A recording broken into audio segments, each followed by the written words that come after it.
नमस्कार भाइयों और बहनों, कैसे हो आप सब। दोस्तों, भाइयों और बहनों, अभी हम किसकी बात कर रहे हैं? अभी हम बात कर रहे हैं हमारे व्याख्याता भर्ती 2024-25 की। इस भर्ती में हमारे क्या है, गणित आने वाली है और इस गणित के अंदर हमारे 10 प्रश्न आएंगे। उस 10 प्रश्न में से कम आप लोगों को कम से कम 6 से 7 प्रश्न तो आपको करने ही पड़ेंगे। कब? जब आप लोगों को 40% नंबर लाने हो। और अगर पास होना हो, क्या पास होना हो, तो आपको कम से कम 8 से 10 प्रश्न करने होंगे। अभी हमारे जो 2022 के अंदर वैकेंसी गई थी, कौन सी गई थी? 2022 में हमारी वैकेंसी गई थी। उस वैकेंसी में बहुत सारे बच्चों के जो उन्होंने फर्स्ट ग्रेड की तैयारी बहुत अच्छे से की थी, उनके फर्स्ट पेपर के अंदर 40% नंबर नहीं आए। इस वजह से उनका फाइनल सिलेक्शन नहीं हो पाया था। ऐसे बच्चे बहुत सारे हैं जिनका फाइनल सिलेक्शन सिर्फ और सिर्फ गणित की वजह से नहीं हो पाया, क्योंकि उन्होंने गणित को किया ही नहीं, एक तरफा छोड़ दिया कि नहीं, हमको गणित आती नहीं है, तो हम 10% तो एकदम छोड़ के चले जाते हैं। तो आप लोग अभी जो आने वाली भर्ती है उसमें गलती मत करना, क्योंकि देखो वैकेंसी तो आती रहेगी पर हर बार नहीं आएगी ना। तो आप लोग अच्छे से पढ़ लो इस बार। और अभी हम सांख्यिकी पढ़ रहे हैं, क्यों? सांख्यिकी जो हमारे सिलेबस के अंदर टॉपिक है, और उस टॉपिक को हम बिल्कुल बेसिक से पढ़ रहे हैं। क्या पढ़ रहे हैं दोस्तों? बिल्कुल बेसिक से पढ़ रहे हैं। और बेसिक से पढ़ने का सिर्फ इतना सा महत्व है कि आप लोगों को हर चीज़ बेसिक से आ जाए, ताकि प्रश्न में कोई भी आओ आप लोग आसानी से कर सके। ठीक है। हम पिछली क्लास में एक पढ़ रहे थे, क्या पढ़ रहे थे कि वर्गीकृत आंकड़े, सतत श्रेणी आंकड़े और अखंडित आंकड़े, ये चीज़ हमें पढ़ रहे थे। उस चीज़ के अंदर जो हमारा टॉपिक था उसके अंदर मुझे कुछ और चीज़ बतानी थी आपको, जो आप लोगों को मैंने उसमें नहीं बताई थी। वो क्या चीज़ थी?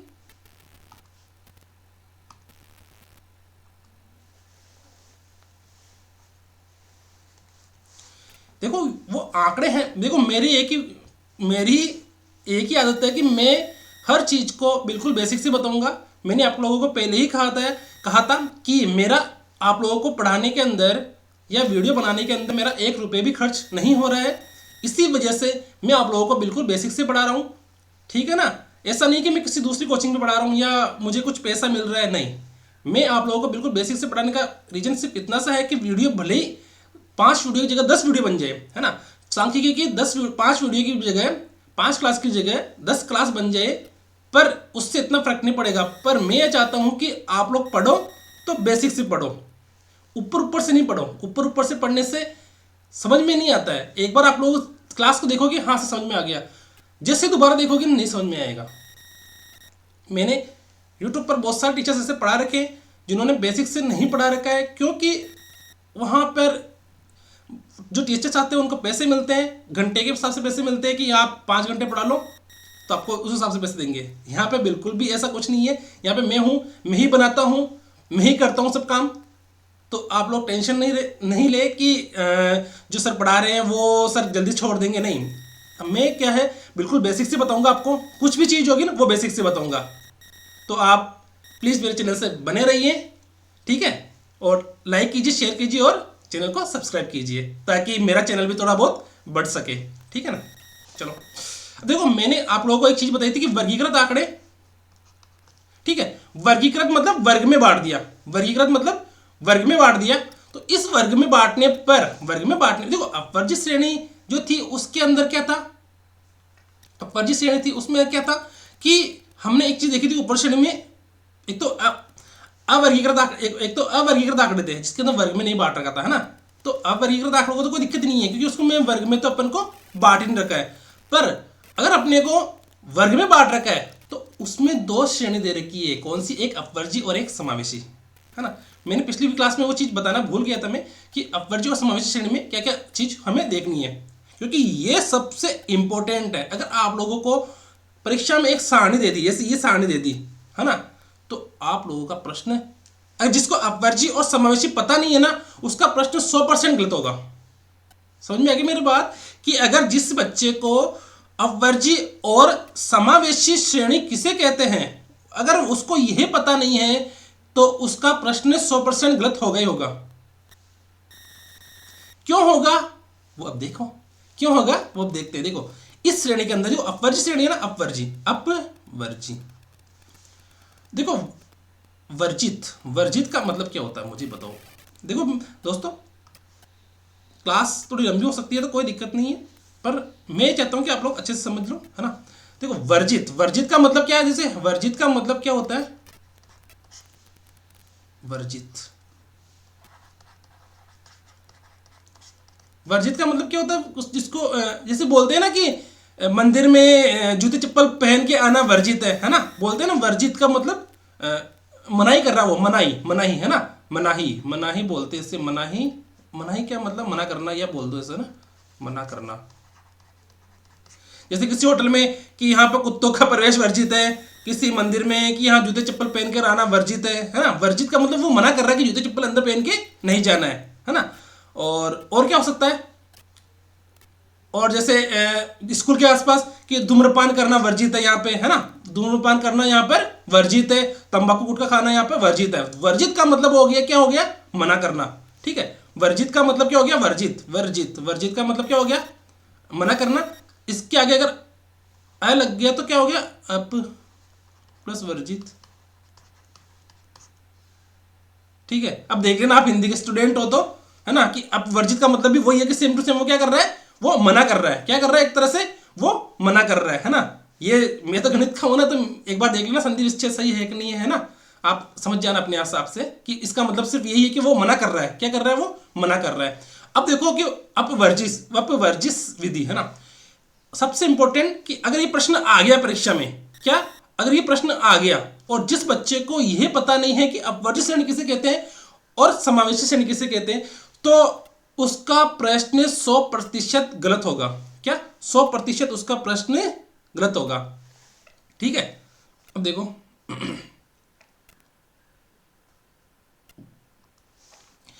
इस विधि में एक वर्ग की ऊपरी सीमा, देखो इस वर्ग में एक वर्ग की ऊपरी सीमा तथा अगले वर्ग की निचली सीमा एक समान होती है। ये तो मैंने आप लोगों को बताया था। देखो इसके अंदर सारणी में इस वर्ग, देखो मैं, देखो आप लोगों को समझाने के लिए यहाँ पे 1 लिख देता हूँ, यहाँ 2 लिख देता हूँ, 3 लिख देता हूँ, 4 और ये 5। ये तो क्या हो गया, वर्ग है ना। यहाँ पे इधर क्या जगह नहीं है ना, तो इस हिसाब से मैंने इधर लिख दिया, आप समझ जाना, है ना, ठीक है। मैं बच्चों तो नहीं बोल सकता क्योंकि आप लोग मेरे साथ जो सहपाठी हो, ठीक है। एक वर्ग की ऊपरी सीमा, देखो ऊपरी सीमा कौन सी है, अब देखो ये तो मैं बोल दूं, लिखना नहीं आ पा रहा है यहाँ पे, इसको मैं बोल दूं यहाँ पे निम्न सीमा, ठीक है ना। क्या बोल दूं मैं, निम्न सीमा,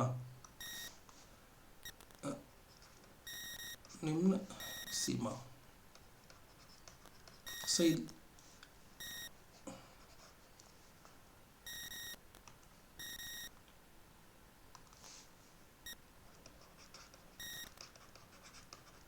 और ये क्या है, ये लाइन, ये लाइन है ना, ये लाइन, ठीक है। ये लाइन कौन सी है, उच्च सीमा, ठीक है। ये होगी उच्च सीमा, और इधर भी देखो ये भी क्या होगी, निम्न सीमा,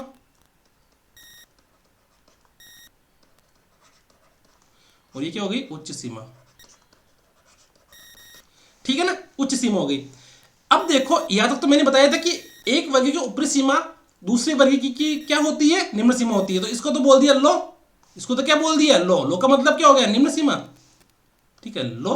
और ये क्या हो गया, हाई, ये होगी लो, और ये क्या हो गई, हाई, ठीक है ना। पेज सबसे इंपॉर्टेंट चीज यही है जो आप लोगों को ध्यान रखनी है कि एक वर्ग की ऊपरी सीमा दूसरे वर्ग की निचली सीमा के बराबर होती है। यहां तक तो मैंने आपको बताया था। अब इसके बाद आगे इस विधि को अपवर्जी विधि इसलिए कहते हैं कि एक वर्ग की ऊपरी सीमा के बराबर, एक वर्ग की, जैसे मैंने मान लिया पहला वर्ग era, इस वर्ग की ऊपरी सीमा कौन सी, 10, है ना। ऊपरी सीमा के बराबर चर मूल्यों के मान, ऊपरी सीमा मतलब 10, 10 के बराबर, है ना, 10 के बराबर। देखो एक वर्ग ऊपरी सीमा के बराबर चर मूल्य के मान, अब हमारे चर मूल्य कौन कौन से, 10, 20, 30, है ना। इसमें ऊपरी सीमा कौन सी, 10, 20, 30, 40, 50, ये ना ऊपरी सीमा। तो इनके बराबर जो मूल्य रहेंगे ना, एक वर्ग की ऊपरी सीमा के बराबर चर मूल्यों के मान। अब देखो यहां पर मैं कोष्टक में लिख दूं क्या, छोटा सा लिख देता हूं ना कि 10, 20, 30, 40 और 50। ये क्या है, हमारे ऊपरी सीमा, ऊपरी सीमा है ना। ऊपरी सीमा के चर मूल्यों के मान उसी वर्ग में सम्मिलित नहीं किए जाते हैं। क्या नहीं किए जाते हैं, सम्मिलित नहीं किए जाते हैं।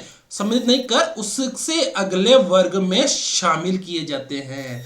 सबसे इंपॉर्टेंट बात यही है, क्या है, अर्थात एक वर्ग की ऊपरी सीमा के बराबर चर मूल्य के मानों का उसी वर्ग में प्रवेश निषेध है। क्या है, प्रवेश निषेध है। समझ में आ गई मेरी बात? इसका कहने का मतलब क्या है दोस्तों, क्या है मेरे भाइयों और प्यारे बहनों? देखो इसके अंदर एक ही बात बोली उसने कि जो वर्ग बनेगा ना अपना, इसको मैं आगे समझाऊंगा आपको और, ठीक है ना।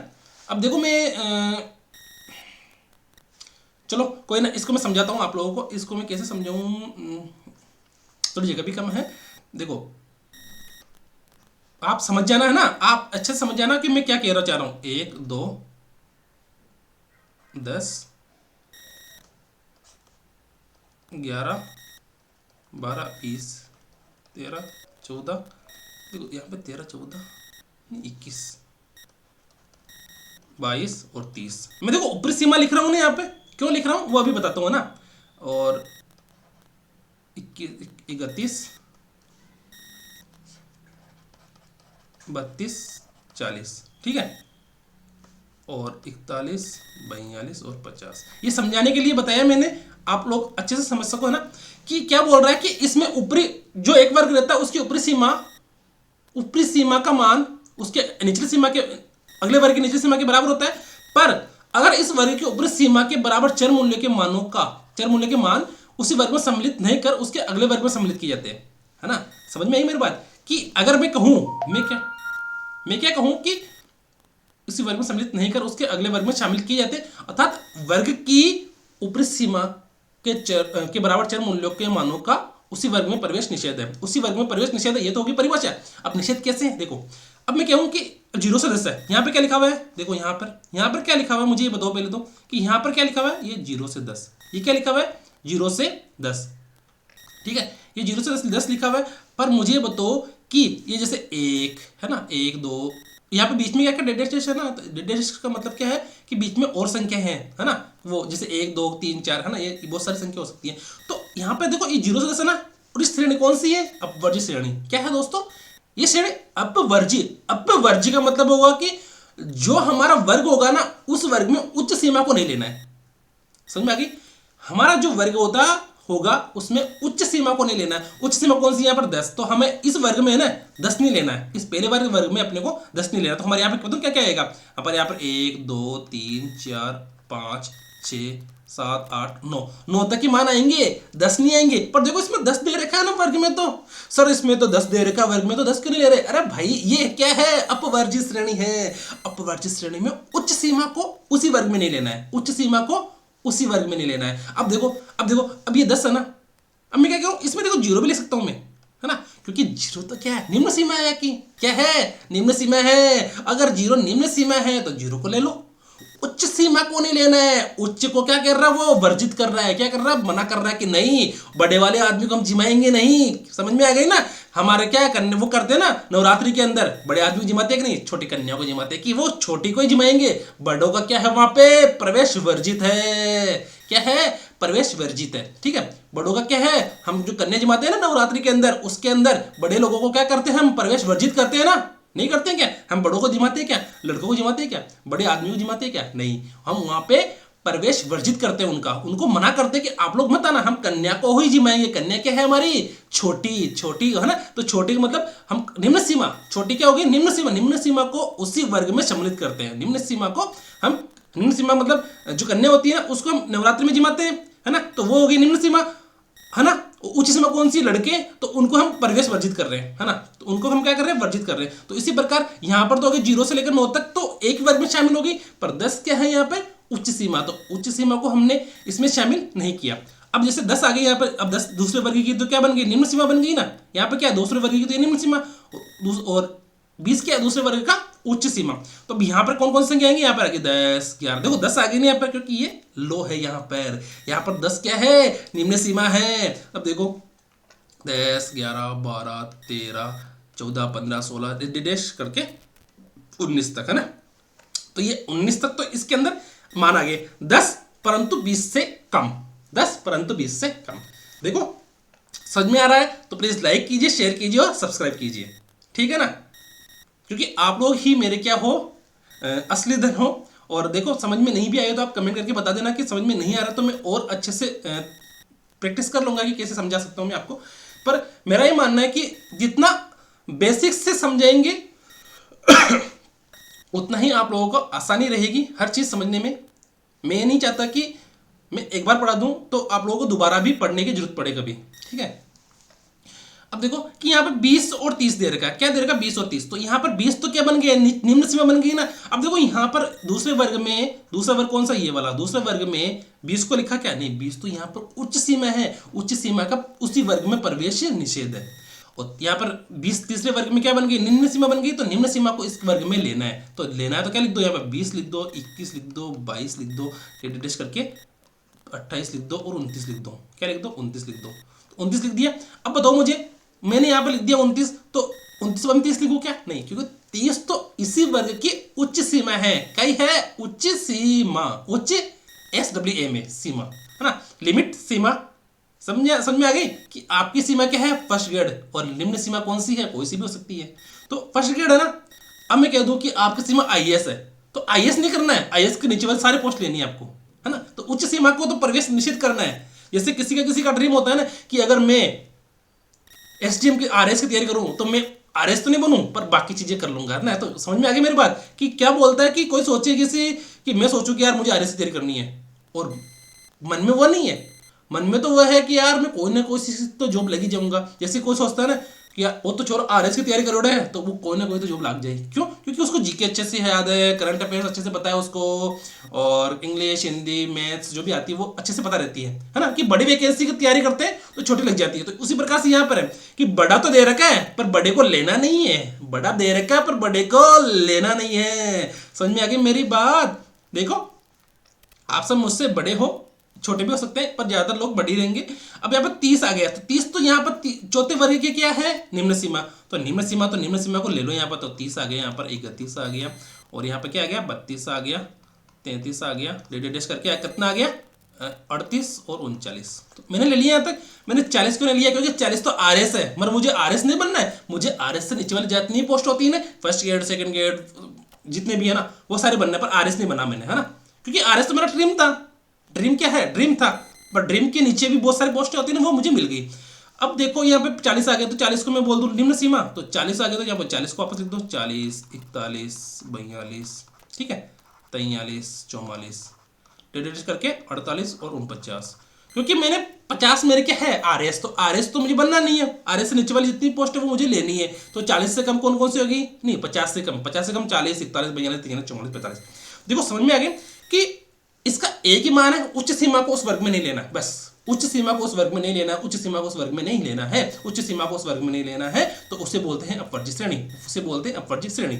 अब देखो इसके अंदर तो उदाहरण देने की जरूरत ही नहीं है, क्योंकि देखो इसमें 0 से कम और 400 से कम, जीरो परंतु 400 से कम, तो यहाँ पे 0 से लेकर, यहाँ पे 0 से लेकर 1 2 डेश करके 399 तक यहाँ पर नाम आ जाएंगे ना, 399 398 और 399 तक यहाँ पर आ जाएंगे 0 से 400 के अंदर, है ना। क्यों आएंगे, क्योंकि ये हमारे अपवर्जित श्रेणी, और अपवर्जित श्रेणी में क्या होता है, ये दोनों मान बराबर होते हैं, ये दोनों मान बराबर होते हैं, ठीक है।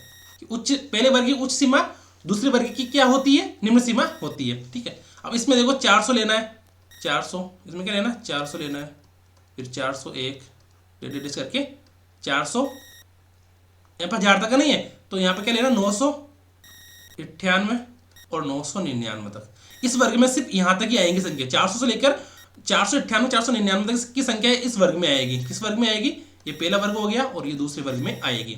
और फिर तीसरे वर्ग में कौन कौन से आएगी, 1000 से लेकर 2000 तक, मतलब 1000 तो लेना है क्योंकि 1000 क्या है यहाँ पर निम्न सीमा है, और 1000 से लेकर डेश करके 1999 तक, 1999 तक इसमें आ जाएगी। और फिर क्या है अपने ये 2000, तो 2000 तो इसमें लेना है, और 2000 के बाद में 5000 तक है ना, तो 4998 और 4999 तक इसमें आ जाएगी। और इसमें 5000 से लेकर 10000 तक है ना, ये है आई वाला है ना, और ये क्या है अंक वाला है ना, ये बच्चे के अंक है ना, क्या है बच्चे के अंक,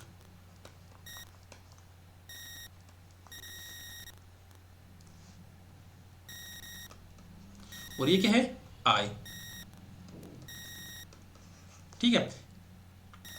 और ये है 5,000 से लेकर 10,000 के कम, 10,000 से कम, यहाँ पर 5,000 लिख दो, और फिर 5,000 से लेकर 10,000 से कम है 9,999 तक। ठीक है, समझ में आ गया कि उच्च सीमा को उस वर्ग में नहीं लेंगे तो ये वो क्या हो जाएगी हमारी अपवर्जित श्रेणी। और ऐसा प्रश्न अगर एग्जाम में आ गया तो मैं कहता हूं कि 90 कम से कम है ना, अगर जिसमें देखो उच्च सीमा भी दे रखी हो, उच्च सीमा भी दे रखी हो, है ना, इसमें क्या हो उच्च सीमा भी दे रखी हो, जैसे बच्चों को पता नहीं है, बच्चों को पता नहीं है तो बच्चे क्या होंगे, कंफ्यूज हो जाएंगे, क्या हो जाएंगे, फ्यूज उड़ जाएगा उनका, है ना। देखो अब यहाँ से देखो, यहाँ से 0 से लेकर 1 से लेकर 10 तक की बोल दिया, है ना।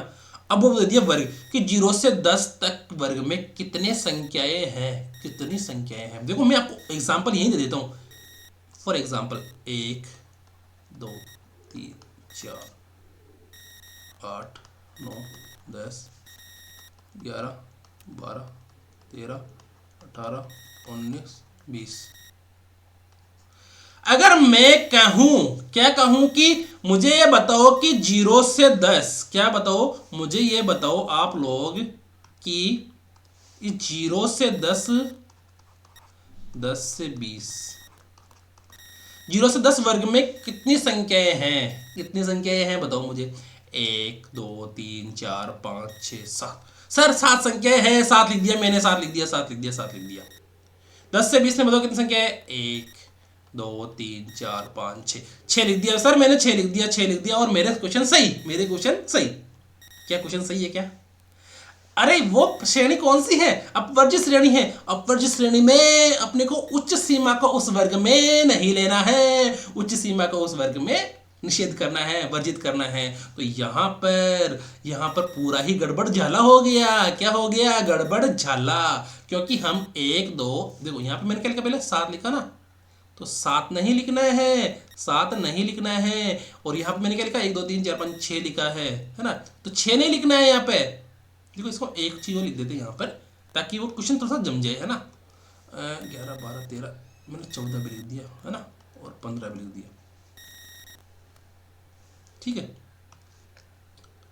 अब देखो, अब यहाँ पर 0 से 10 में कितनी संख्या है हमारे, 1 2 3 4 8 और 9, क्योंकि वर्जित है ना, तो अब कितनी 6 संख्या रहेगी ना। अब यहाँ पर 6 संख्या रहेगी, यहाँ पर क्या रहेगी हमारे, 6 संख्या ही रहेगी, 6 संख्या रहेगी ना। अब देखो 10 से 20 में 11 भी है, 12 भी है, 13 भी है, 14 भी है, 15 भी है, 16 भी है, 17 भी। देखो 10 11 12 13 14 15 18 19, ये तो कि 7 है क्या, नहीं सर, वो 10 वाला भी लेना है अपने को, क्योंकि अपने यहाँ पर 10 से 20 दे रखी है। क्या दे रखी है अपने यहाँ पर, 10 से 20 दे रखी है ना, तो हमारे को इसमें 10 भी शामिल करना पड़ेगा। क्या करना पड़ेगा, 10 भी शामिल करना पड़ेगा। तो हमारी संख्या कौन सी हो जाएगी, 10 11 12 13 14 15 18 और 19। क्यों हम इसमें 20 ले रहे हैं क्या, नहीं 20 तो नहीं लेना है, क्योंकि 20 इसमें वर्जित करना है, 20 को इसमें वर्जित करना है। और वर्जित करना है तो क्या हुआ, हमको यहाँ पर 20 नहीं लेना, हमको यहाँ पर कितनी संख्या होगी, 1 2 3 4 5 6 7 8, 8 ही लेंगे इसमें, कितनी होगी 8। अब यही क्वेश्चन है एग्जाम में, यही क्वेश्चन आएगा कि 0 से 10 वर्ग में कितनी संख्याएं हैं, 0 से 10 से 20 वर्ग में कितनी संख्याएं हैं। और ऐसा प्रश्न आ गया, 0 से 10 में कितनी संख्याएं हैं वर्ग में, और 10 से 20 वर्ग में कितनी संख्याएं हैं। और अगर ऐसा प्रश्न आपके आ गया तो मैं कह रहा हूं कि कम से कम, है ना, और जिसमें उच्च सीमा तो देगा ही देगा, क्योंकि वो प्रश्न ही उसी सीमा से बना हुआ है, उच्च सीमा दे दिया। तो मैं कह रहा हूं कि कम से कम, है ना, जैसे 100 बच्चे अगर परीक्षा में बैठते हैं तो कम से कम 30 बच्चों के, 30 से 40 बच्चों के प्रश्न ये गलत होगा, अगर उसको ये पता नहीं है कि वो समावेशी श्रेणी है या अपवर्जित श्रेणी। चलो आगे देखते हैं, ठीक है ना। प्लीज लाइक कीजिए, शेयर कीजिए और सब्सक्राइब कीजिए अपने भाई को, ठीक है। अब देखते हैं समावेशी श्रेणी, समावेश, है ना। देखो मैं क्या है, जो मैं अर्थ समझता हूं ना, वही मैं आप लोगों को बताता हूं, ठीक है। समावेश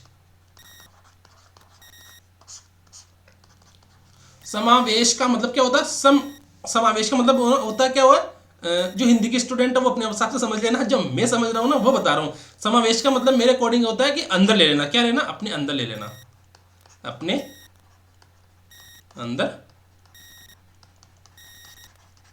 समाहित कर लेना, ठीक है। अपने अंदर क्या कर लेना, समाहित कर लेना, तो समावेश हो जाएगा, है ना। समावेश इंक्लूसिव, है ना। समावेशी श्रेणी वे वर्ग जिनकी निचली सीमा, ये तो होगी क्या निचली सीमा, वही होगी क्या उचली सीमा, ये हो गई क्या निचली सीमा, ये हो गई क्या हमारी उच्च सीमा, ये हो गई निचली सीमा और ये हो गई हमारी उच्च सीमा। जिनकी निचली सीमा ऊपरी सीमाओं के बराबर चर मूल्यों के मानों को उसी वर्ग में सम्मिलित करते हैं, समावेशी चर वर्ग कहलाते हैं। समझ में आई मेरी बात? बच्चों की ये प्रश्न तो गलत हो गए ही नहीं। समझ में आई मेरी बात? बच्चों की ये प्रश्न आ गया समावेशी श्रेणी का, तो ये तो गलत हो गया ही नहीं। क्यों नहीं होगा? क्योंकि कंफ्यूजन ही नहीं है इसके अंदर। क्या नहीं है? कंफ्यूजन नहीं है। तो देखो क्या होगा कि देखो वे वर्ग जिनकी ऊपरी सीमा, निचली सीमा और ऊपरी सीमा दोनों के बराबर चर मूल्य, देखो निचली सीमा और ऊपरी सीमा के बराबर चर मूल्यों के मानों का उसी वर्ग में सम्मिलित करते हैं। जब दोनों ही मान, जब निचला भी शामिल है ऊपरला भी शामिल है, तो कहीं शामिल हो गया ना। देखो इसके अंदर ये वाला प्रश्न है ना, ये वाला प्रश्न देखो इसके अंदर अगर ये श्रेणी अगर मुझे अब समावेशी बनानी है तो मैं 10 को, जैसे पहले वर्ग में 0 से 10 0 परंतु 10 से कम लिखा हुआ है ना, इसमें 10 शामिल कर दूंगा ना, तो वो क्या बन जाएगी समावेशी श्रेणी। और 10 शामिल नहीं करूंगा तो वो बन जाएगी अपवर्जी श्रेणी। ठीक है, अब इसमें भी दे रखा है। तो इस विधि में किसी वर्ग अंतराल कौन सा, ये रहा। इसमें वर्ग अंतराल कितने का? 5 का है। यहाँ पर 5 का है, 5 का है, 5 का है, 5 का वर्ग अंतराल। यहाँ पर कितने का है? 9 का। यहाँ पर वर्ग अंतराल कितने का है? 9 का।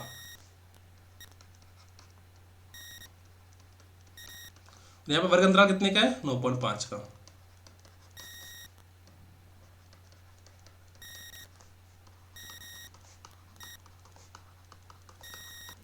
वर्ग अंतराल में उच्च वर्ग सीमा को छोड़ा नहीं जाता। उच्च वर्ग सीमा मतलब कौन सी? ये 45 है ना, इसमें 45 आएगा, इस पहले वर्ग में 45 आएगा। समावेशी वर्गीकरण की पहचान यह है कि एक वर्ग की ऊपरी सीमा तथा उसके अगले वर्ग की निम्न सीमा बराबर नहीं होती है। क्या है? ये सीमा जो है ना, ये वाली सीमा क्या है? बराबर नहीं होगी। ये क्या है? बराबर नहीं होगी, है ना। मैंने इसको काट दिया वापस कि ये वो दोनों सीमा नहीं, दोनों क्या होगी? बराबर नहीं होगी, है ना। ठीक है, तो दोनों क्रमागत वर्गों में अधिकतम 1 का अंतर होता है। सबसे इंपॉर्टेंट ये बात कि दोनों क्रमागत वर्गों में कितने का अधिकतम अंतर हो सकता है? 1 का अंतर हो सकता है। और ये 1 का अंतर क्यों होगा? क्योंकि ये क्या हमारी कंटिन्यूस श्रेणी है ना, तो वो बीच में से टूटेगी नहीं, है ना। समझ में आ गई मेरी बात? बच्चों तो नहीं बोलूंगा मैं, क्योंकि आप लोग मेरे से बड़े हो और साथी भी हो, तो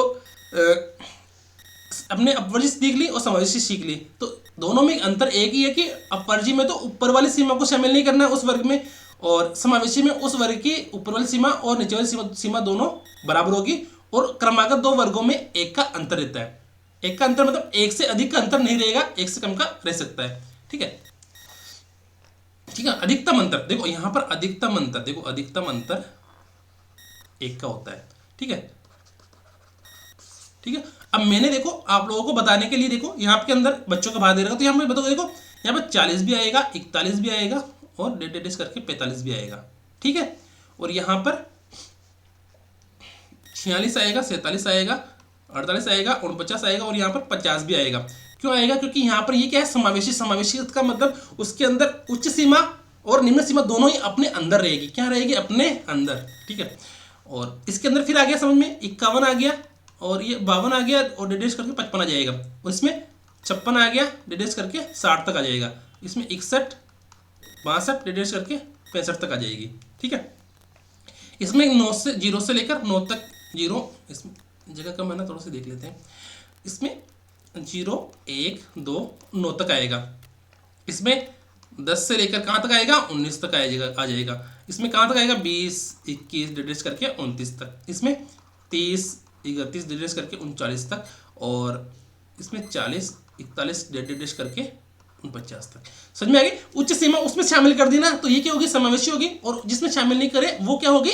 अपवर्जी श्रेणी होगी। और इसी प्रकार ये, ठीक है, ये भी इजी है। अब इसमें देखो दोनों में 0.5 का अंतर कर दिया, दोनों में क्या कर दिया? 0.5 का। दोनों में, इसमें देखो अधिकतम अंतर कितने का है? 1 का अंतर कितने का? 1 का, और इसमें भी अंतर कितने का? 1 का, और इसमें अंतर कितने का है? 0.5 का। ठीक है, कितने का अंतर है इसमें? 0.5 का। ठीक है, समझ में आ गई अपवर्जी और समावेशी श्रेणी। अब देखो कि माध्यमिक स्तर हमारे क्या दे रखा है? हमारे माध्यमिक स्तर का जो सेकेंडरी लेवल है ना, हमारे माध्यमिक स्तर का सिलेबस दे रखा है। क्या दे रखा है? माध्यमिक स्तर का हमारे सिलेबस दे रखा है।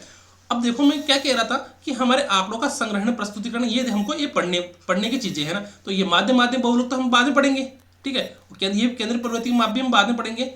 अब देखो ये ग्राफिकल निरूपण हम कब पढ़ेंगे, कल या कल से पढ़ेंगे, है ना। अब देखते हैं आंकड़ों का प्रस्तुतिकरण। क्या देखते हैं, ये हमारे आंकड़ों का संग्रहण वाला हो गया। अब प्रस्तुतिकरण क्या देखते हैं, प्रस्तुति, ठीक है।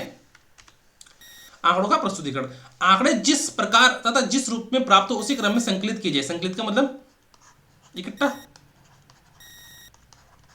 ठीक है, कीजिए। उसे यथा प्राप्त आंकड़े या रो डाटा कहते हैं। इन्हें कच्चे आंकड़े भी कहा जाता है। जैसे विज्ञान की परीक्षा में 10 विद्यार्थियों द्वारा प्राप्त किए गए अंक, जैसे ये परिभाषा है, देख लेना, ठीक है। 62, 72, 75, 65, 40, 35, 70, 25, 20, 36 और 55। मैंने आप लोगों को एक चीज बताई थी कि आरोही किसे कहते हैं और अवरोही किसे कहते हैं, बताया था ना। आरोही का मतलब हो गया छोटे से बड़े की ओर,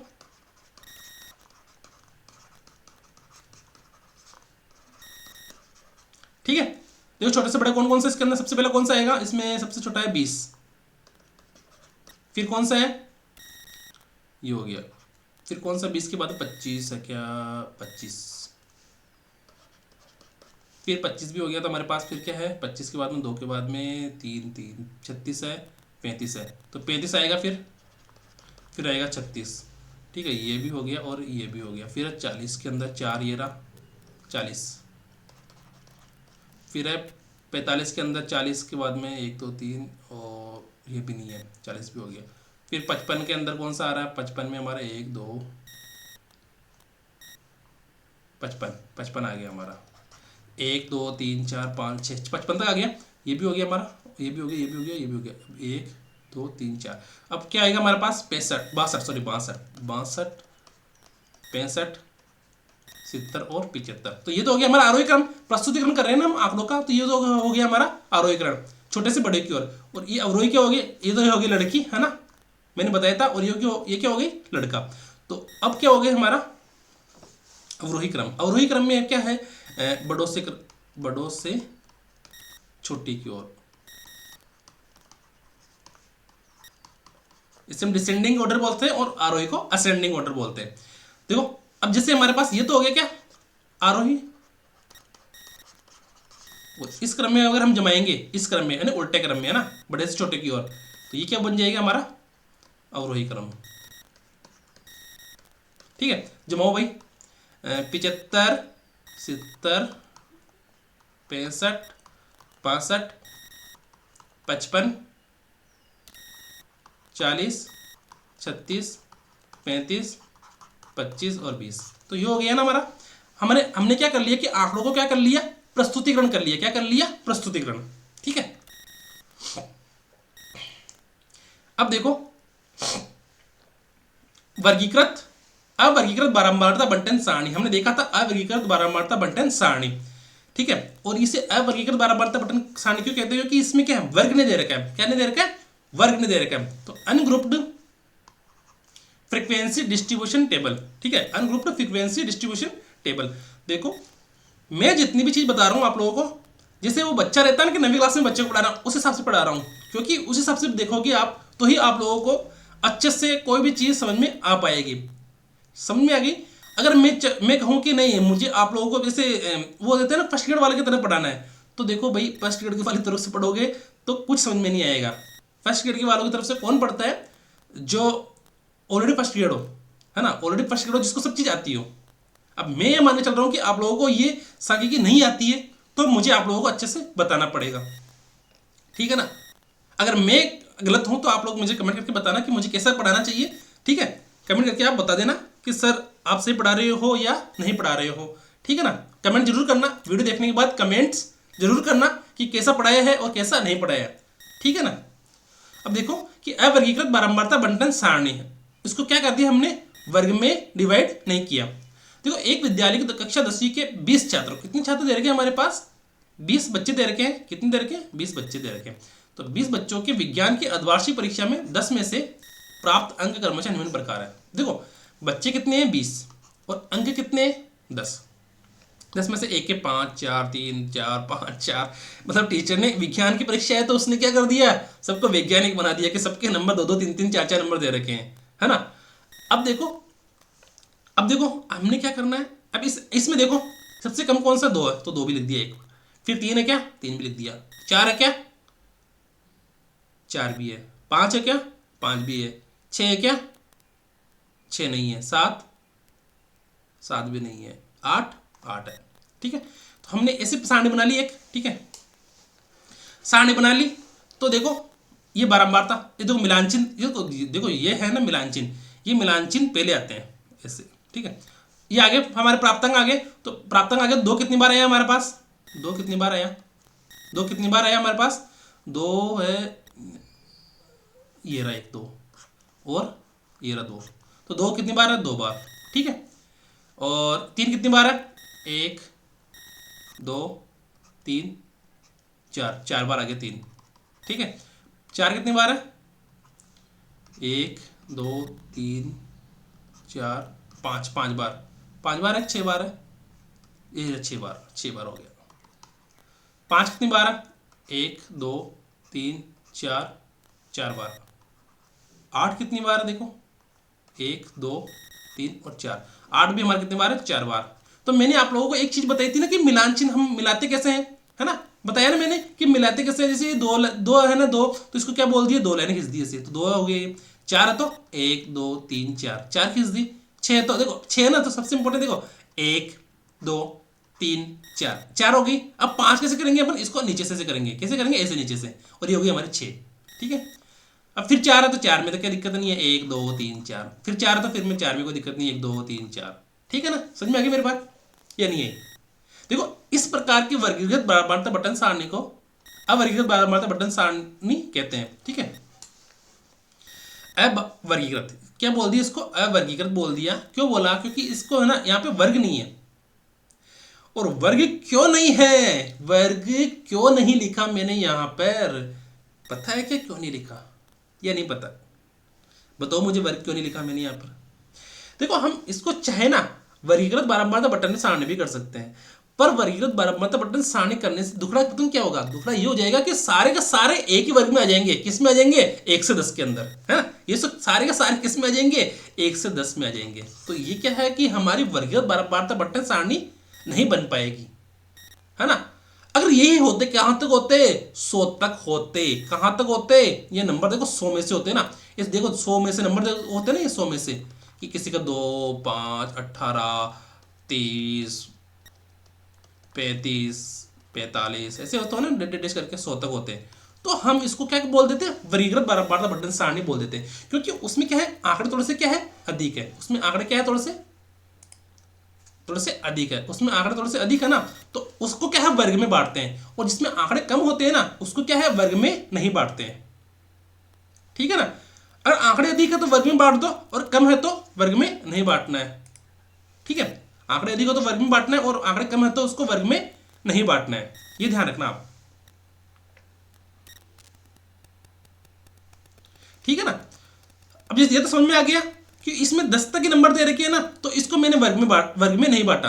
अगर ये 10 से ज्यादा होते हैं ना, जैसे 100 में से बांटते हैं, 50 में से बांटते हैं, अगर यहाँ पर देखो ये है, ये देखो ये ही अगर अंक अगर 50 होते हैं और यहाँ पर ये 50 में से नंबर दिए हुए होते, तो हम इसको क्या बोलते हैं, वर्गीकृत बारंबारता बटन सारणी बोलते हैं, और वर्गीकृत बारंबारता बटन सारणी के हिसाब से इसको करते हैं, समझ में आ गई।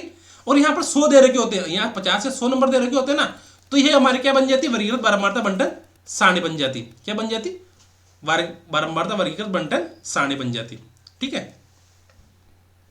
और कुछ चीज बताने की इसके अंदर देखो मुझे, हाँ ये देखो कि छोटी चीज है तो अनग्रुप कर दो, और बड़ी है तो उसको ग्रुप के अंदर बांट दो। अब एक चीज देखो और आगे, कि यदि आंकड़ों की संख्या अगर बहुत अधिक हो, मैंने बताया ना अभी कि आंकड़ों की संख्या, जैसे अभी पिछले वाले प्रश्न में 10 प्रश्न 10 नंबर में से ही नंबर दे रखे थे, कितने में से दे रखे थे, 10 में से ही नंबर दे रखे थे, तो उसको हमने क्या किया, ग्रुप के अंदर नहीं बांटा, क्योंकि 10 से कम नंबर है तो उसको ग्रुप में बांटने की जरूरत ही नहीं है। और क्योंकि ग्रुप कौन सा बनता फिर उसके अंदर, 1 से लेकर 10 तक बनता ना, तो वो अनग्रुप बारंबारता बंटन सारणी हो जाती। अब देखो यदि आंकड़ों की संख्या बहुत अधिक हो तो आंकड़ों के समूह में रखकर, आंकड़ों को इसमें रखकर, ग्रुप में रखकर छोटा कर लेते हैं, इन समूह को वर्ग कहते हैं, समझ में आ गई। देखो इसके अंदर देखो, अगर आंकड़े, अगर देखो यहाँ तक ये सारे के सारे आंकड़े कहाँ तक है, ये 1 से लेकर 10 तक ही है ना, 1 से लेकर क्या है 10 तक ही है, इसलिए इसको क्या कर दिया, इसको ग्रुप के अंदर नहीं बांटा, है ना। अब ये बोल रहा है कि अगर आंकड़े क्या हो बहुत अधिक हो तो उसको क्या करना है, समूह में बांटना, तो बांटना समूह के अंदर, ठीक है। और इनके माप को क्या बोलते हैं, वर्ग अंतराल। वर्ग अंतराल क्या होता है, h माइनस एन, उच्च सीमा माइनस निम्न सीमा, है ना, ठीक है। वर्ग माप या वर्ग चौड़ाई कहते हैं। वर्ग की चौड़ाई या वर्ग माप क्या होता है, उच्च सीमा माइनस निम्न सीमा, ठीक है, उन दोनों का अंतर हो गया। प्रत्येक वर्ग की निम्न सीमा को निम्न वर्ग सीमा, इसको क्या बोलते हैं, लौ, और ऊपरी वर्ग सीमा को ऊपरी वर्ग सीमा बोलते हैं, ठीक है। समझ में आ गई मेरी बात, कि कम आंकड़े हो तो उसको अवर्गीकृत बंटन सारणी बोलेंगे, और अधिक आंकड़े हो तो उसको वर्गीकृत बंटन आवर्ती सारणी बोलेंगे, है ना। वर्गीकृत बारंबारता बंटन सारणी, कम हो तो अवर्गीकृत, अधिक हो तो वर्गीकृत, ठीक है। समझ में आ गई, है ना।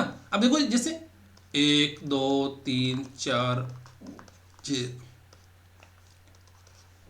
है ना, ये दे रखा हो ना, 20 तक भी दे रखे हो तो भी हम क्या करते हैं, हालांकि ये तो सीरीज है, सीरीज नहीं दे रखी होती उसके अंदर, वो बंटन सारणी कर रहे हैं ना हम, तो उसके अंदर बारंबार क्या होती है, रिपीट होती रहती है ना, चीजें क्या होती है, रिपीट होती रहती है, ठीक है। तो वर्गीकृत में तो क्या होगा, वर्गीकृत में क्या होगा, वो ग्रुप बनेगा, कौन सा, 0 से 10, 10 से 20, 20 से 30, इससे ग्रुप बनेगा, ठीक है। और अवर्गीकृत में क्या होगा, वो बनेगा 2 3 4 5, ऐसे बन जाएगा, ठीक है। वर्गीकृत में तो ग्रुप बन जाएगा हमारे, क्या बन जाएगा, ग्रुप, और इसमें क्या होगा, ये अनग्रुप, ठीक है। समझ में आ गई ये बारे में बात। अब देखते हैं हम आगे, है ना। देखो समझ में तो आ रही है ना, समझ में आ रहा है ना, तो आप लोग प्लीज कमेंट कीजिए, लाइक कीजिए, शेयर कीजिए, और चैनल को सब्सक्राइब करना ना भूलिए, क्योंकि देखो मैं आप लोगों का छोटा भाई हूँ, और अभी देखो मेरे चैनल पर सिर्फ और सिर्फ 400-500 बच्चे ही, 400-500 भी नहीं हुए हैं, तो आप लोगों से उम्मीद है कि आप लोग इस चैनल को बड़ा बनाएंगे, ठीक है। और किससे उम्मीद करूंगा मैं, आप लोगों से तो उम्मीद करूंगा, ठीक है। अब देखो वर्गीकृत बारंबारता बंटन सारणी, क्या देखते हैं हम, वर्गीकृत कृत बारंबारता बंटन सारणी, ठीक है। अब देखो वर्गीकृत बारंबारता बंटन सारणी क्योंकि यहां पर चीजों की संख्या ज्यादा है तो वर्ग में बांटना पड़ेगा। समझ में आ गई मेरी बात। देखो जैसे वन महोत्सव के दौरान, प्रश्न तो ये रहा है ना, वन महोत्सव के दौरान 30 विद्यालयों में से प्रत्येक विद्यालय में 50 पौधे लगाए गए। कितने पौधे लगाए गए, 50 पौधे लगाए गए, ठीक है। 1 महीने बाद लगाए गए पौधों में से बच गए पौधों की संख्या निम्न है। कितने निम्न है, ठीक है। देखो 30 विद्यालयों में से, है ना, 30 विद्यालयों में से, अब ये क्या है, ये विद्यालयों की संख्या, ये क्या है, विद्यालयों में, इसको मैं सही लिखता हूं थोड़ा सा,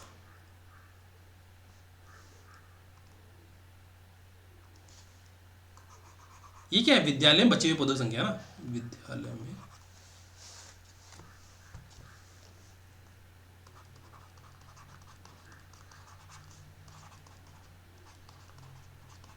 बचे हुए पौधों की संख्या। ये पहला विद्यालय में 22 बच्चे, दूसरे विद्यालय में 6 बच्चे, तीसरे विद्यालय में 48 पौधे बच्चे हैं, चौथे में कुछ नहीं बचा, पांचवें में 28 बच्चे, ऐसे कैसे करके ये 30 विद्यालय दे रखे हैं। और इन 30 विद्यालयों में जितने पौधे बच गए ना लगाने के बाद जो जितने पौधे शेष बचे ना, उनकी संख्या दे रखी है, ठीक है। अब देखो इसकी क्या है, अब बचे हुए पौधे को लिख दिया हमने, क्या, अब देखो अब मैं बताऊंगा एक चीज, अगर क्या मैं ऐसे 22 को 1 लिखूंगा, 6 को 1 लिखूंगा, 48 को 1 लिखूंगा ना, तो ये लाइनें बन जाएगी कितनी, वो नीचे तो बन जाएगी, है ना। अगर मैं इसको वर्ग में नहीं बांटू ना, तो ये क्या, सारणी थोड़ी सी बड़ी बन जाएगी, सारणी क्या बन जाएगी, थोड़ी सी बड़ी बन जाएगी। और इसी चक्कर के अंदर बड़ी सारणी नहीं बने, उससे बचने के लिए हम क्या करते हैं, हम इसको वर्ग में बांट देते हैं, और वर्ग में बांट देते हैं तो क्या करते हैं, इसको छोटा कर लेते हैं। अब देखो छोटा कर लिया ना, बचे पौधे संख्या, अब मैं देखो ये 50 तक का नहीं पौधे संख्या, 50 तक का क्या, देखो 0 भी आ गया, 10 भी आ गया, 20 भी आ रहा, 20 का भी आ रहा है, 20 का करना, हाँ सब 30 का भी आ रहा है, क्या 30 का भी आ रहा, 22 आ गया, 40 का आ रहा है, 32 आ गया, 50 का आ रहा है, 48 आ गया, ठीक है। 0 से 10 कर दिया हमने, इसको वर्ग में बांट दिया, 0 से 10, 11 से 20, 21 से 30, 31 से 40 और 41 से 50। अब ये श्रेणी कौन सी है, श्रेणी कौन सी है, ये श्रेणी है हमारे समावेशी श्रेणी। कौन सी श्रेणी है, समावेशी श्रेणी, ठीक है। आप इसे चाहो ना तो उसको किस में बदल सकते हो, अपवर्ती श्रेणी में भी इसको बदल सकते हो, ठीक है। अपन श्रेणी को समावेशी भी कर सकते हैं और अपवर्जी भी कर सकते हैं अपने अकॉर्डिंग। ठीक है, ठीक है, समझ में आ गई। अब इसमें देखो समावेशी करने का मतलब पता क्या हुआ कि वो जो संख्या रहेगी ना उच्चतम सीमा वो उसी वर्ग में शामिल हो जाएगी। ठीक है, अब देखो 0 से 10 के अंदर कौन कौन सी संख्याएं आ रही हैं। 0 से 10 के अंदर हमारे 0 से 10 के अंदर कौन कौन सी संख्याएं आ रही हैं। देखो 8 संख्याएं आ रही है। देखो एक तो 0 आ गया, 0 1, मैं काट काट के बता देता हूँ, इसमें काटने पर अच्छे से समझ में आ जाएगी। 1 2 0 से इसमें 3 4 5 6 7 और 8, तो 8 संख्या हमारी क्या आ गई 0 से 10 में आ गई। फिर 11 से 20 में कितनी संख्या है हमारे 11 से 20 के अंदर 1 2 दो संख्या है। और 21 से 30 में कितनी संख्या है 21 से 30 में 1 2 3 4 5 6 7 8 9 10 11 12, तो 12 संख्या हमारे क्या है 21 से 30 के अंदर। मतलब उन विद्यालय है ना, विद्यालय उनमें ऐसे विद्यालय हैं कितने 12 ऐसे विद्यालय हैं जिनके अंदर 21 से लेकर 30 के अंदर पौधे बचे। ठीक है, अब 31 से 30 40 के अंदर कितने पौधे हैं देखो 31 से 40 के अंदर 1 2 3 4 5, तो 5 ऐसे विद्यालय हैं जिसके अंदर 31 से लेकर 40 पौधे को बीच के अंदर बचे हैं। अब देखो 41 से 50 के अंदर 1 2 3, तो तीन ही ऐसे विद्यालय हैं जहां पर पौधों की संख्या 41 से लेकर 50 तक है। समझ में आ गई मेरी बात। अब इनको मिलान कर दो भाई, मिलान कर दो, मिलान आता है करना। देखो 8 है तो 1 2 3 4, 5 ऐसे कर दो 6 7 8, 2 है तो 2 को 2 कर दिया, 12 तो क्या करेंगे 1 2 3 4 5 ही हो गया, 6 7 8 9 10 ही हो गया 11 12। ठीक है, 5 है तो 1 2 3 4 5, 3 है तो 1 2 3। ठीक है, और सिग्मा ऐप करके हमने क्या कर दिया इसको 30 कर दिया। 30 का मतलब क्या हुआ कि वो क्या है 30 विद्यालय है। ये क्या है दोस्तों, ये विद्यालयों की संख्या है, ये विद्यालयों की संख्या है। ये क्या है विद्यालयों की संख्या है, ये क्या है विद्यालयों की संख्या है ये, है ना। और ये क्या है बचे पौधों की संख्या है। ऐसे कितने पौधे बचे हुए हैं, जैसे 10 से लेकर 0 से लेकर 10 तक पौधे कितने विद्यालय में बचे 8 विद्यालयों में बचे। 11 से लेकर 20 तक कितने विद्यालयों में पौधे बचे 2 विद्यालयों में पौधे बचे। 21 से लेकर 30 तक जो पौधे बचे ना वो पौधे कितने विद्यालय में बचे 12 विद्यालय में बचे। और 31 से लेकर 40 तक कितने विद्यालय में पौधे बचे 5 विद्यालय में। और 41 से लेकर 50 पौधे किस विद्यालय में बचे कितने विद्यालय में बचे 3 विद्यालयों में बचे। और ऐसी वर्गीकृत ऐसे आंकड़ों के प्रस्तुतिकरण को या इस विधि को वर्गीकृत बारंबारता बंटन सारणी कहते हैं। क्या कहते हैं वर्गीकृत बारंबारता बंटन सारणी कहते हैं। समझ में आ गई मेरी बात। देखो मैं जितनी भी चीज करवा रहा हूं ना वो सिर्फ और सिर्फ आप लोगों के लिए है। मैं नहीं चाहता कि अगर मैं कोई चीज करवाऊं तो वो आपको समझ में नहीं आए, ठीक है ना। क्योंकि देखो वीडियो थोड़ी सी लंबी हो सकती है, 5 वीडियो की जगह 10 वीडियो बन सकती है, तो इसके अंदर इतना कोई हल्ला हो नहीं होना चाहिए। पर मैं जितना भी कराऊंगा ना वो बिल्कुल बेसिक से कराऊंगा ताकि आप लोगों का कोई भी प्रश्न गलत नहीं हो। देखो एक तो होती है आत्मसंतुष्टि। आत्मसंतुष्टि जानते हो ना कि जैसे अगर हम मंदिर जाते हैं तो वहाँ आत्मसंतुष्टि मिलती है कि सर चलो कोई बात नहीं, अगर उदास भी है तो हम मंदिर चले गए, है ना। तो वहाँ पे हमको जाने के बाद क्या होता है आत्मसंतुष्टि हो जाती है कि हम खुश हो जाते हैं, थोड़ा सा हमारा मन हल्का हो जाता है।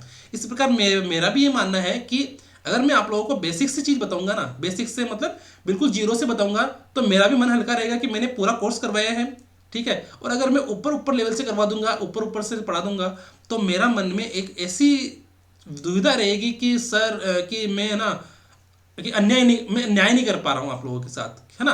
कि बच्चे पढ़ तो रहे हैं पर बच्चों के समझ में नहीं आ रहा, बच्चे पढ़ तो रहे हैं पर बच्चों के समझ में नहीं आ रहा। और दूसरी बात, मेरा 1 रुपया नहीं लग रहा आप लोगों को पढ़ाने में, इसलिए मैं ये सब कर पा रहा हूँ। तो आप लोगों का मेरा जो पैसा है वो क्या है, आप लोगों का लाइक शेयर और सब्सक्राइब, बस, ठीक है। समझ में आ गई मेरी बात। इसमें बड़ा दे रखा है ना बड़ा, तो इसलिए इसको क्या कर दिया वर्ग में बांट दिया। और छोटा होता तो उसको हम क्या करते हैं वर्ग में नहीं बांटते हैं, है ना। बड़ा है तो वर्ग में बांट दो, छोटा है तो वर्ग में नहीं बांटना है, ठीक है। और इसको क्या बोल दिया हमको वर्गीकृत बारंबारता बंटन सारणी बोल दिया। और ये क्या है आंकड़ों का प्रस्तुतिकरण, क्या है आंकड़ों का संग्रहण तो पढ़ लिया, आंकड़ों का प्रस्तुतिकरण, क्या प्रस्तुतिकरण, ठीक है। प्रस्तुतिकरण को क्या बोलते हैं हम बताना, कमेंट करके बताना प्रस्तुतिकरण को क्या बोलते हैं। देखो अब ये प्रश्न आ गया हमारे पास, है ना। क्या आ गया कि 3 सिक्कों को एक साथ 30 बार उछाला गया। कितनी बार उछाला गया 30 बार उछाला गया। सिक्के कितने हैं? 3। 3 सिक्के, 3 सिक्के ना, सिक्के कितने सिक्के हैं? 3। प्रत्येक बार चित, सिक्का उछाला चित आया, सिक्का उछाला चित आया, सिक्का उछाला 30 चित आया। आने की संख्या है निम्न है, कौन कितनी संख्या? 1। 3 सिक्को उछाला एक बार तो जीरो, एक बार जीरो चित आया, फिर कितनी बार? एक बार चित आया, 2 बार चित आया। इसका मतलब क्या हुआ? सिक्का नहीं है मेरे पास अभी,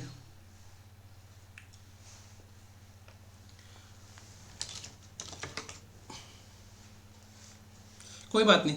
देखो सिक्का, सिक्का जैसे ये पैसा मान लेता हूं मैं, है ना, ये पैसा है ना,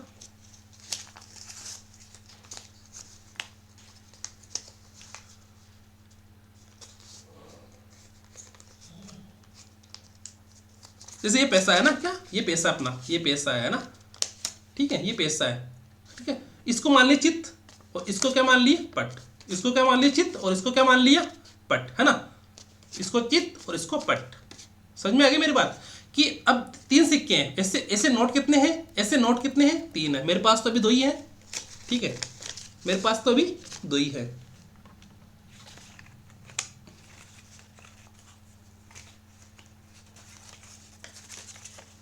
ठीक है ना, अभी सिक्का भी नहीं है, तो एक 500 को ले लिया मैंने ना।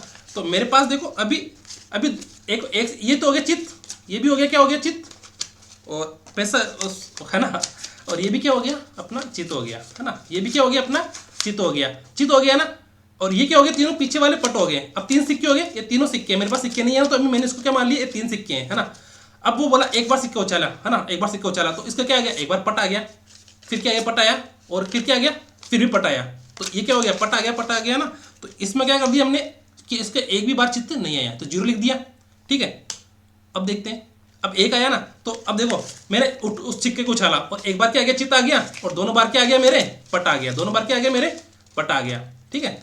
दोनों सिक्कों पर क्या आ गया? मेरे पट आ गया, और एक बार सिक्के पर क्या आ गया? चित्त आ गया, ठीक है। तो इसको बोल दिया मैंने चित्त, एक चित्त आ गया।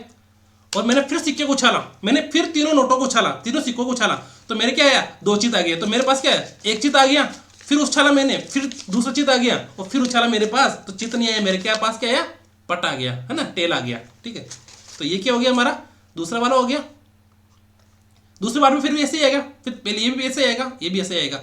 और तीसरी बार में जो 3 चित आने, तो मैंने एक बार उछाला तो मेरे पास चित आ गया, फिर सिक्के को दूसरी बार उछाला, फिर मेरे पास क्या है? चित आया, फिर सिक्के को तीसरी बार उछाला, फिर मेरे पास क्या आया? चित आ गया। तो 3 बार चित आ गया ना, 3 बार उछाला मैंने सिक्का, और 3 बार चित आ गया, ठीक है, चित आ गया, ठीक है। तो बाकी सभी तो ऐसे ही है ना, कि एक बार उछाला, एक बार उछाला तो चित आ गया, 2 बार पट आ गया दोनों, दूसरी बार उछाला मेरे पास तीनों पट आ गए।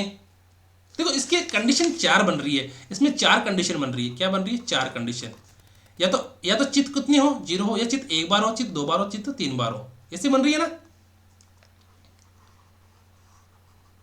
इसमें 4 कंडीशन बनती है, कौन कौन सी? 1, 0, 1, 2 और 3।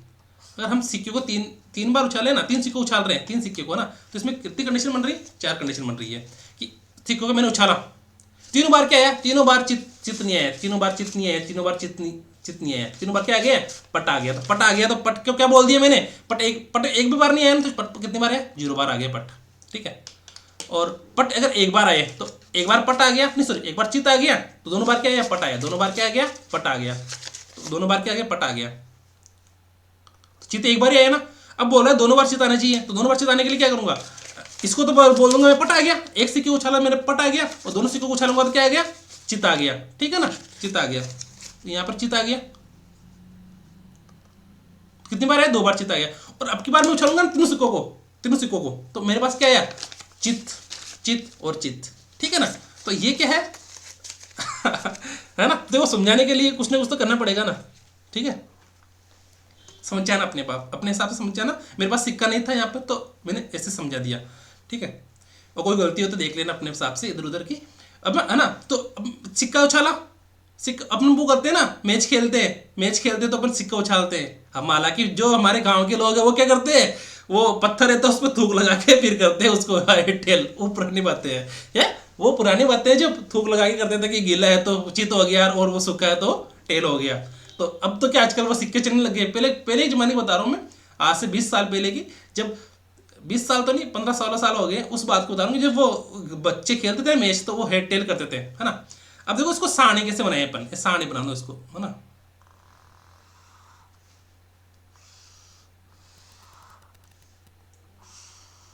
ये कौन सी बनेगी, अवर्गीकृत सारणी, है ना। क्यों बनेगी ये, क्योंकि इसमें देखो संख्या कितनी है, 0 1 2 3 और 4, 1 0 1 2 3 ही तो है ना।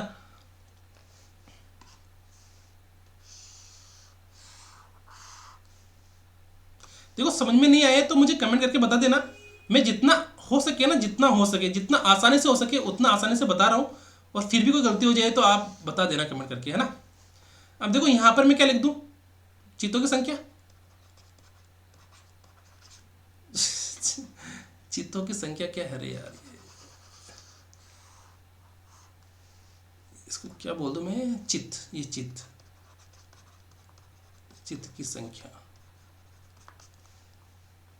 और इस संख्या ऊपर लिख दिया गया मैंने संख्या, और यहाँ पे क्या लिख दूं मैं, बारंबारता, कितनी बार आई है ना, बारंबारता मतलब जितनी बार वो चीज आई है ना, और यहाँ पे लिख दूं मिलान चिन्ह,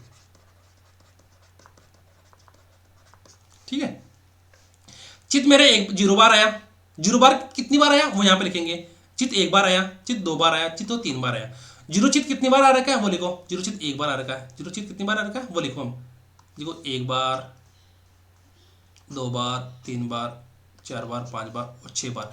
मैंने अगर 6 बार, अगर सिक्के को तीनों सिक्कों को मैंने 6 बार उछाला ना, तब क्या है 30 बार उछाला, तो उनमें से 6 बार ऐसा आया कि एक भी चित्त नहीं आया, एक भी चित्त नहीं आया, तो कितनी बार हो गया, 6 बार हो गया। अब बताओ मुझे एक मतलब ऐसा कितनी बार हुआ, ऐसा कितनी बार हुआ 30 सिक्कों उछालने पर कि केवल एक चित्त आया। यहाँ पर 1 2 3 4 5 6 7 8 9 10 बार ऐसा हुआ कि मैंने 30 सिक्कों को उछाला ना, तो मेरे पास सिर्फ एक ही बार चित्त आया, बाकी दोनों पर क्या आया, पट आया, ठीक है।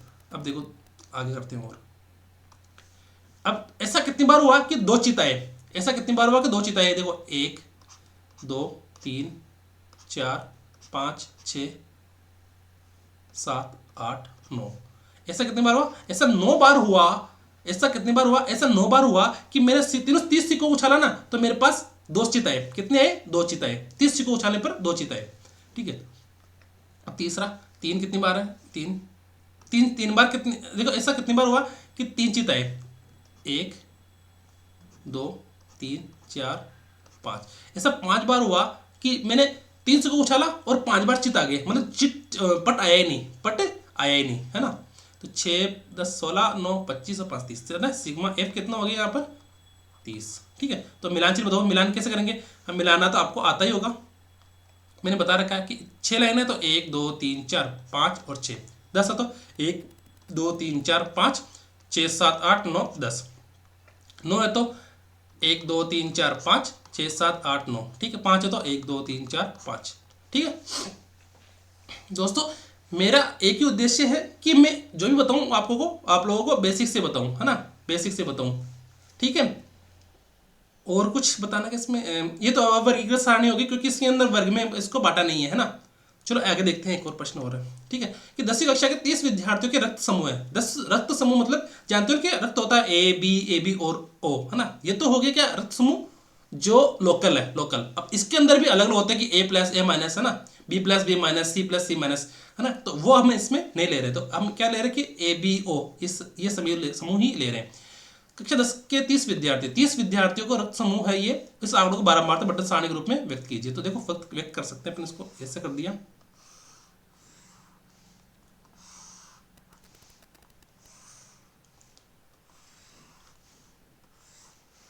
ये तो क्या हो गया रक्त समूह, विद्यार्थियों की संख्या,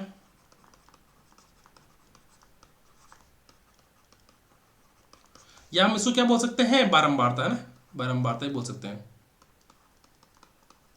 और ये क्या हो गया, मिलान चिन्ह, ठीक है।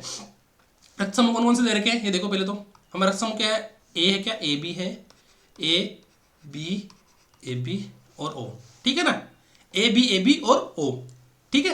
और ये आप लोगों का साइंस के अंदर भी आएगा, क्या आएगा, साइंस में भी आएगा कि सर्वाधिक सर्वग्राही कौन सा था, ये तो होता है सर्वग्राही, और ये क्या होता है, सर्वदाता, है ना। ठीक है ना, इतना तो पता है मुझे कि ये सर्वग्राही होता है और ये सर्वदाता होता है। अब देखो ए मतलब 30 विद्यार्थी है ना, तो उस 30 में से ए ग्रुप कितने लोगों का है, ए ग्रुप देखो कितने लोगों का, 1 2 3 4 5 6 7 8 9, मतलब 9 बच्चे ऐसे हैं जिनका ग्रुप क्या है, ए है।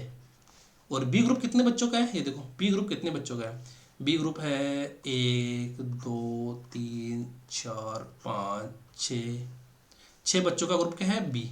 और ए बी ग्रुप कितने बच्चों का है, वो देखो ए बी 1 2 3 3 ही बच्चों का ए बी ग्रुप है। कितने बच्चों का, 3 ही बच्चों का ए बी ग्रुप है। और ओ ग्रुप कितने बच्चों का है, देखो ओ ग्रुप कितने बच्चों का है,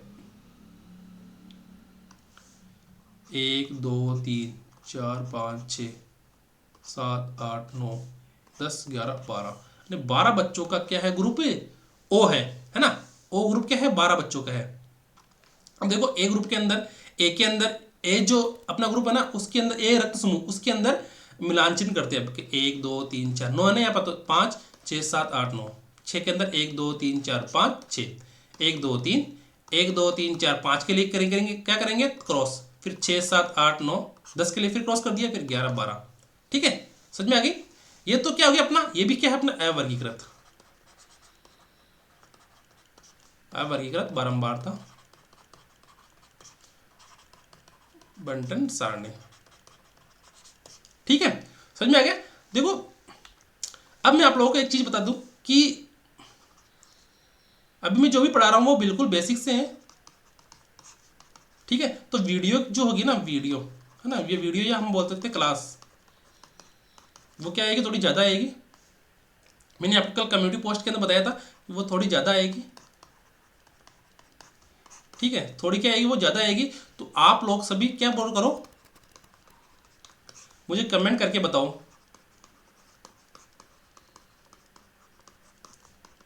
कि क्या मुझे बेसिक से पढ़ाना चाहिए या मुझे बेसिक से पढ़ाना चाहिए या एडवांस से। बेसिक से पढ़ाऊंगा तो मेरी वीडियो कितनी आएगी, थोड़ी ज़्यादा आएगी, वीडियो थोड़ी ज़्यादा आएगी। और इसमें क्या आएगी, वीडियो कम आएगी। तो इसमें क्या है, बेसिक्स में पढ़ाऊंगा तो आप लोगों को जल्दी समझ में आएगा, और एडवांस में देखो ऊपर ऊपर से समझ में आएगा, ऊपर ऊपर से। ठीक है, तो आप लोग सभी मुझे कमेंट करके बताना कि मुझे कैसे पढ़ाना चाहिए, बेसिक से पढ़ाना चाहिए, एडवांस से पढ़ाना चाहिए। मेरी इच्छा इसके अंदर है आप लोगों को बेसिक से पढ़ाने की। ठीक है, पर कुछ बच्चे ऐसे कहते हैं कि सर नहीं, मतलब अब मैंने बोला है कि जनवरी में कोर्स हो जाएगा, पर उस हिसाब से लगता नहीं है कि हो पाएगा। पर क्योंकि मैं बेसिक से पढ़ा रहा हूँ, है ना, बेसिक से पढ़ा रहा हूँ, और वीडियो भी आप लोग कह रहे हो कि 1 डालो 2 डालो, तो उस हिसाब से आप मुझे कमेंट करके बताना आज कि मेरी वीडियो कैसी लगी। और आप लोगों से मुझे एक ही उम्मीद है कि आप लोग चैनल को जरूर सब्सक्राइब करोगे, लाइक करोगे। सबसे पहले क्या करोगे, लाइक करोगे, क्या करोगे, लाइक करोगे, शेयर करोगे, और चैनल को क्या करोगे, सब्सक्राइब, है ना। मुझे आप लोगों की ये क्लास लेने में 1 रुपया खर्च नहीं हो रहा है। ठीक है, 1 रुपया भी खर्च नहीं हो रहा है। इसी वजह से मैं आप लोगों को बेसिक पढ़ा पा रहा हूँ। मैं ना तो किसी कोचिंग में पढ़ाता हूँ, ना कुछ इंस्टीट्यूट में पढ़ाता हूँ। ये सिर्फ मेरे घर पे ही सेटअप है पूरा का पूरा, उसी सेटअप से आप लोगों को पढ़ा पा रहा हूँ। वो इसके अंदर मेरा कुछ भी कॉस्ट नहीं लग रही है, इसी वजह से मैं बेसिक से, बिल्कुल बेसिक से पढ़ा पा रहा हूँ। अगर यही मेरी अगर कॉस्ट लगती क्या कि मेरे पैसे लगते हैं, तो मैं आप लोगों को बिल्कुल भी बेसिक से नहीं पढ़ा पाता। अदर कोचिंग की तरह, अदर कोचिंग में वो बेसिक से इसलिए नहीं पढ़ा पाते क्योंकि उनको फिक्स घंटों के पैसे मिलते हैं। यहाँ पर घंटों के क्या किसी के पैसे नहीं मिलते, इसलिए हम जितना चाहें उतनी देर पढ़ा सकते हैं। मैं रिकॉर्ड करना चाहूँ वीडियो रात को 10 बजे करता हूँ, 12 बजे करता हूँ, 2 बजे भी कर लेता हूँ, सुबह 6 बजे भी कर लेता हूँ। ठीक है, तो आप सभी लोग ऐसे ही मेरे चैनल पर बने रहिए। ठीक है, और अगर कुछ भी कहना हो ना मुझे, तो आप कमेंट करके बता देना। ठीक है, और वीडियो कैसी लगी कैसी नहीं लगी वो भी आप मुझे कमेंट करके बताना। ठीक है, और इसके बाद में हम और पढ़ेंगे अच्छे से। ठीक है, तो तब तक के लिए थैंक यू, धन्यवाद प्यारे भाइयों और बहनों। ठीक है ना, ओके।